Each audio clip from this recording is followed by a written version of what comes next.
So I've been training for more than 2 years now, but for the first 2 years I have made many mistakes that slowed down my progress significantly. I still made a noticeable improvement for the first 2 years, but it was nothing special. I never lost hope, and until this day I'm learning new stuff, gaining new experience, and always trying to improve myself.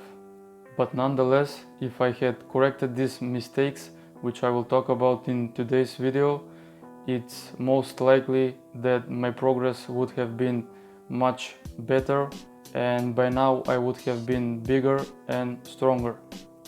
So pay attention to these 4 things which I will discuss about, and they are also in order of importance.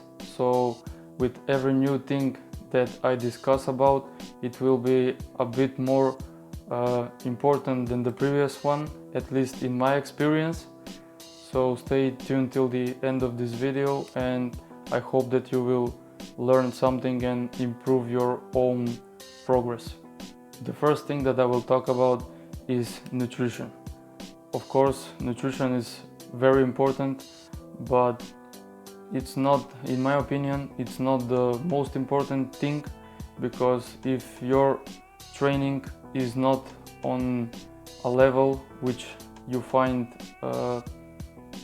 to be challenging, then your nutrition can be 100% on point, but you don't have any damage from the training, any sufficient damage to recover if your training is not on point. So that's why nutrition comes here first, with the least amount of importance.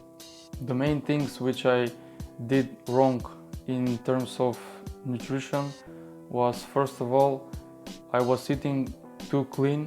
I was forcing myself to eat everything like 100% clean, not have any cheat meals, not include, like, I didn't want even to include salt in my diet because I thought it was harmful, which is not the case. I found out later on that salt is actually beneficial for athletes. So my diet before starting my training career was full of junk food, like uncontrollable amounts, and I was pretty fat at that point. That was part of the reason that I started training and taking care of myself.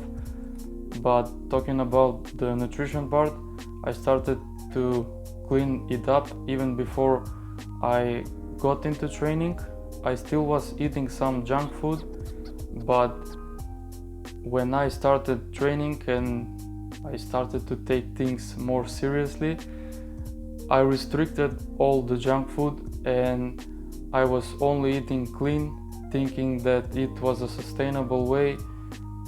For me, it maybe was, but not for everyone. Like 98% of the people cannot sustain that type of diet.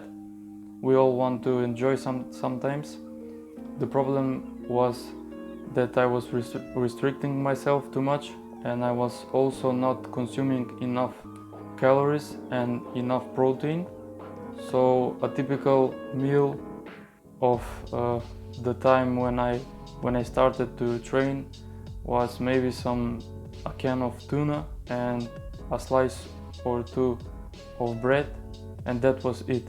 I felt full, and I felt like that this is like a great meal packed with a whole lot of nutrients and stuff, which is, the meal is not bad by itself, really context matters, but only eating clean food was not, I was not consuming enough calories with it.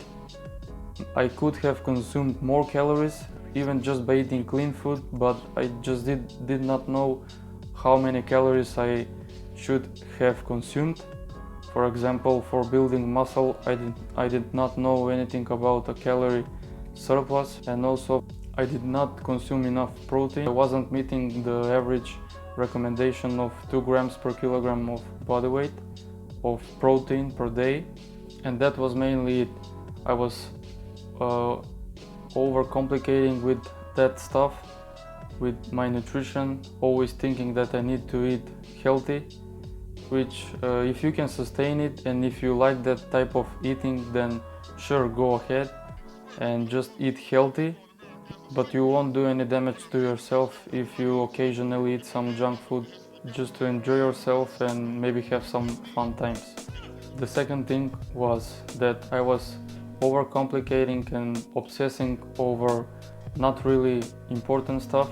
I wasn't paying attention to the major stuff that created the bulk of the results, such as proper eating, proper training, proper rest. I was always searching for some sort of magic exercise or magic nutrition trick or something like that, which is insignificant. The basic stuff works.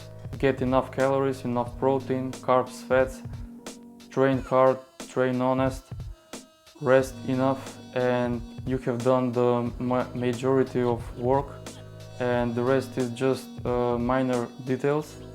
And I was really obsessing about those minor details even from the start, and later on I really realized that it was a big mistake, and that was what was holding me back. If you had any kind of goal in life, you know that you need to take certain action to reach that goal, but if you don't know where to start, you might start watching some YouTube videos, searching on Google on what's the best thing to do to start this journey on achieving your goal, and you might find yourself stuck from all of the information that you have gathered, and basically you don't know where to start and you don't know what you should do. What I should have done in the first place is get the main things in check and focus on those things. And with anything in life, you need to start with something, and my advice is not to get obsessed over anything minor. Focus on the major detail and take the first step towards your goal with whatever it be. It may be something positive, something negative, but you will always learn from that and adjust later on, rather than obsessing about things, searching for the best tool for the job, and that will most likely get you nowhere. So just stick to basic things at first, learn more in the future, and then just upgrade your knowledge, and your experience will be much greater. The third reason I did not make a significant amount of progress in the first 2 years of my training was that I wasn't progressively overloading my training, which you might have heard on the internet the term progressive overload, which means that you are progressively making things harder.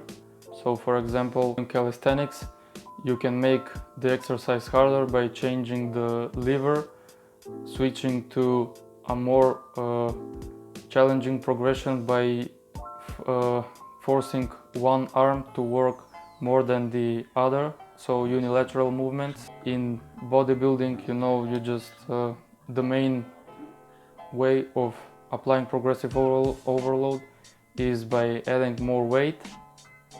You can also apply progressive overload by shortening the rest times, by changing the tempos of your exercise, adding more reps, sets, and that's the main part of it. Specifically with me, when I was creating routines for myself, I would just create a normal workout, for example a push workout consisting of 4 to 5 exercises. I prescribed my reps, for example, to be 3 sets of 15 of push-ups, and I was only sticking to that amount for months and months on end, and that's why I wasn't seeing any progress, because I wasn't challenging my muscles to do more work, and I wasn't progressively overloading it. So what I should have done instead was maybe add more reps, more sets, or increase the progression of the exercise, or do a combination of the things that I just mentioned. The last and most important thing that was sadly a mistake that was holding me back as well was simply not training hard enough.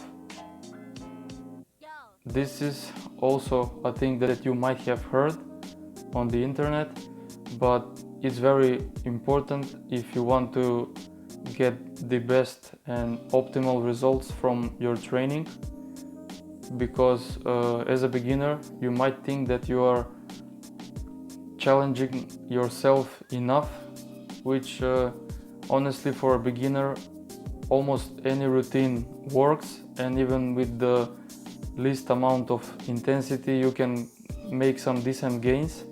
But as you go from beginner to intermediate, you need to learn to how training hard really feels like, and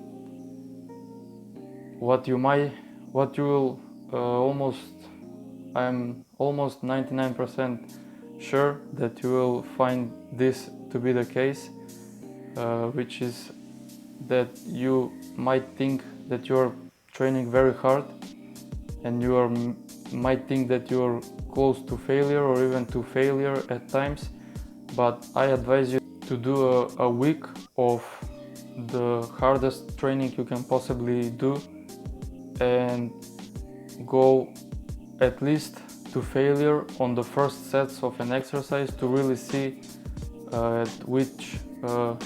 at what level you are, how much you are challenging yourself up to that point, and really get honest with yourself about how hard you are training. Should you be training harder, or maybe in some rare cases a bit easier? The thing with training and with any kind of exercise is that when you first start doing the set, it's much easier than when you approach the last reps of the set, given, let's say, that you go to failure.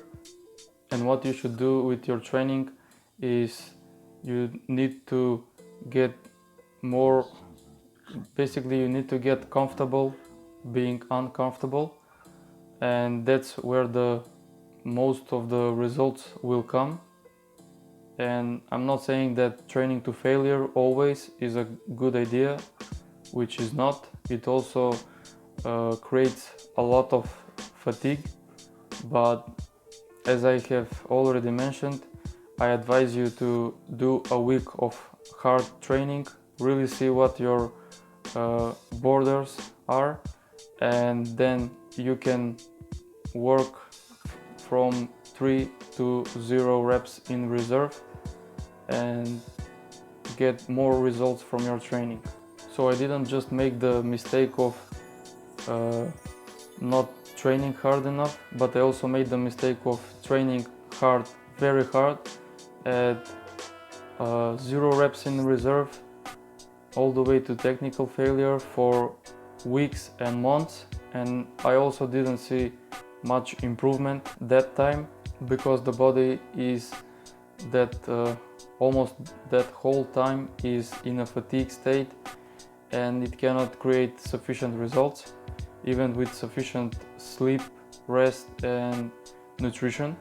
I also experienced pain in my right elbow when doing dips, and I assumed that was because of the constant fatigue that was creating, and just the program wasn't optimized. Luckily, after approximately 2 weeks, I was smart enough to stop and not injure myself.